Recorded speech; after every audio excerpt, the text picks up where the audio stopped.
Hey guys, it's me Falco, welcome back to another video. In today's video I'm going to be going over Glacial Berserker again. I know I did this for one of my first videos when I actually started YouTube, but I thought it'd be fun to actually recreate it and improve the quality a bit more. But yeah, I'll show you where to get it, how to use it, etc, like I usually do as a class guide. Before I do start, I'd also like to mention this, if I can actually bring it up. Zay, hello. I think you followed me a bit at one point. I think you may have seen me. But yeah, I was just sat AFK. I got a message from Joe saying, "Oh, thank you. Like, I watch your YouTube, keep growing. I appreciate it." And that made me realize that I actually received 2 KACs for Frostful. So yeah, what a great late Christmas gift to me. Thank you very much, whoever donated that money. Either way, let's begin. Okay, so to actually get the class, you'll come all the way to Icewind Pass, and you need rank 10 in Glacial Rep or Glacial Rep. So if you do the Keep the Frostborn Away quest, while it's got like a double XP boost on, you should be okay, it doesn't take way too long. I think it's in the rep shop here, and you can see all the items which do come with it. Because here's the class itself, it's 100k gold, it's not too hard to get. Okay, so we're in the museum as per usual, so I'll just choose the enhancements and tell you about them. I think Full Look or Fighter is going to be best for this class, but personally I'd go Look every time. I think Ore Blast is a good enhancement for this, along with Spiral Carve. However, I also think some of the other enhancements through Forge will be good as well, maybe Lacerate. Okay, I'm just in the class hall. And before we start, I'm just going to go over the skills and whatnot, but your auto attack is the main one I want to go over before we start. The Ancestral Rage, this is basically going to apply Ancestral Rage to you. It stacks up to 5 times and gives you up to a 50% increased haste bonus, which is nice. And it says it also imbues you with the Curse of Ancestors. This doesn't stack, but it gives you a 5% chance of reduction in your hit chance. So we'll just hit this dude. As you can see, both stacks are applied up there. Now your second skill is going to be Fist of the Frost. When you use it, it looks like this. A couple fists come up out of nowhere. This applies Frosted Fist to yourself and also gives Ancestral Presence. Frosted Fists and Ancestral Presence both stack up to 3 times.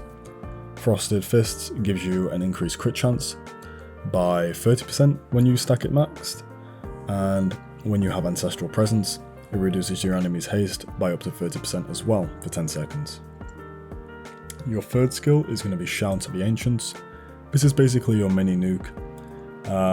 As you can see there, if your opponent's been chilled by your ancestors, they have their hit chance reduced by 30% once again. Then you have your Heal Over Time, basically. This is your 4th skill, Calm Before the Storm. When you use it, as you can see, you get around a 500 heal over time, which is pretty nice. Prevents Curse of the Ancients from your auto attack. So some things don't work as they would, but you just prevent that. And it's not really that big of a deal, to be honest. And then if they've been chilled by your ancestors again, they get increased damage taken to them by another 60% for 10 seconds, which is pretty nice. Your 5th and final skill is going to be Glacial Storm. This is basically going to give you a bunch of buffs and debuffs, so I'll go through these as best as I can. It's going to increase your crit damage by 50% for 10 seconds. It's going to reduce your foe's hit chance by 50% once again. You have a 30% chance to buff your haste by 30% for 10 seconds. And if your foe has Ancestral Cold, they become shocked and their damage is reduced by 80% for 10 seconds as well. So this is required like a bit of chance, a couple of things stacked up on the enemy as well. However, you get the first 2 for free, so there's not really a need to worry. Okay guys, we're in Necro Dungeon just with the Doom Overlord. I'll go over the combo and the soloing. So my combo, which I like to prefer to stick to, is going to be 1, 2, 4, 5, 3. So you basically get all your debuffs, and then in the meantime, while all your other skills are recovering, you just want to press your 2 skill. And you kind of want to get them all pressed around the same time if you can. So you're still waiting for your 5th So you go 2, 4, 5, 3 again. And as you can see, you get some decent crits. You get around 11k-ish, and your other skills are doing around, I don't know, 3k on auto attacks and like 7k and whatever else. So it's a pretty nice rotation overall. It doesn't matter if you do mess this up, it's not really that big of a deal. But as you can see, the heal over time is also keeping us pretty safe, and all the other debuffs on the enemy as well. So it's a pretty nice support and a solo class, but it's mostly a solo class, so I wouldn't get it mixed up with something like Frostful Barbarian. Either way, I'm just going to speed up the process of everything, and I'll be back.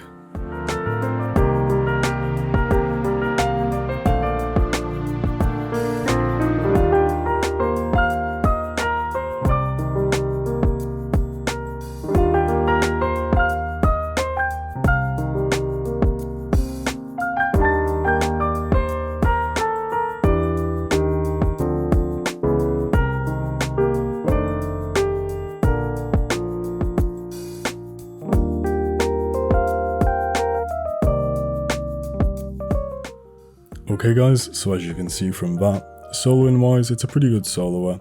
It may take a bit of time, however, I feel like the DPS for like a mid to late game soloer isn't that bad, and it's pretty easy to farm. But yeah, sometimes there's like half a second to where you have to wait to do your third skill. However, usually you'll be okay.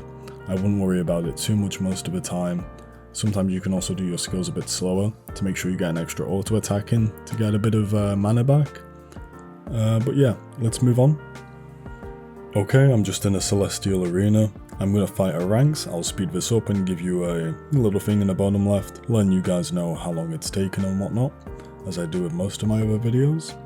And yeah, let's begin.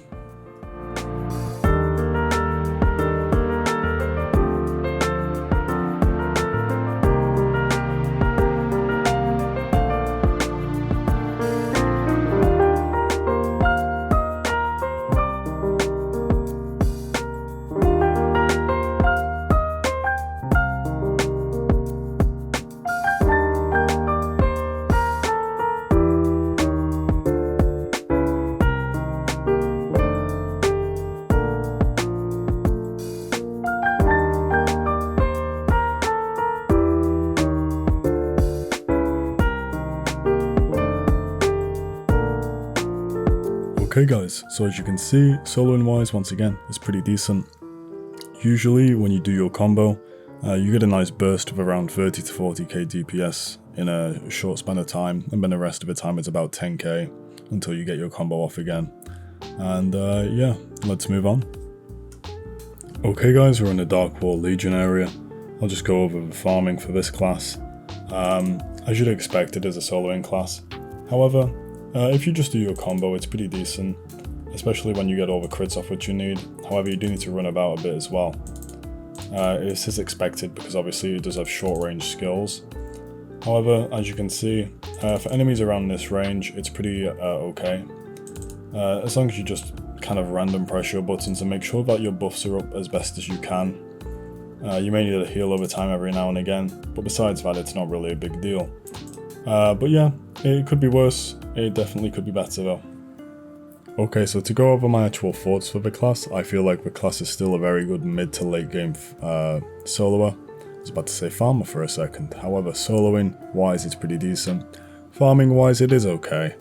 However, if I were to give it a rating for soloing and farming, I think maybe a C+ for farming, maybe a B-, and then for soloing, probably about a B+ or an A-.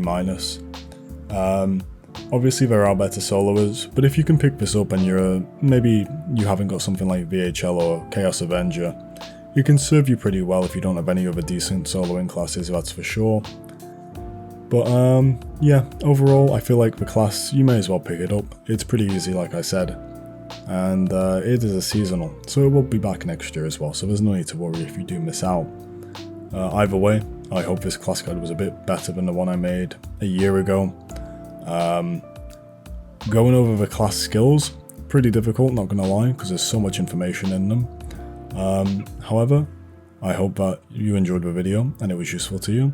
I'll see you guys next time. Bye.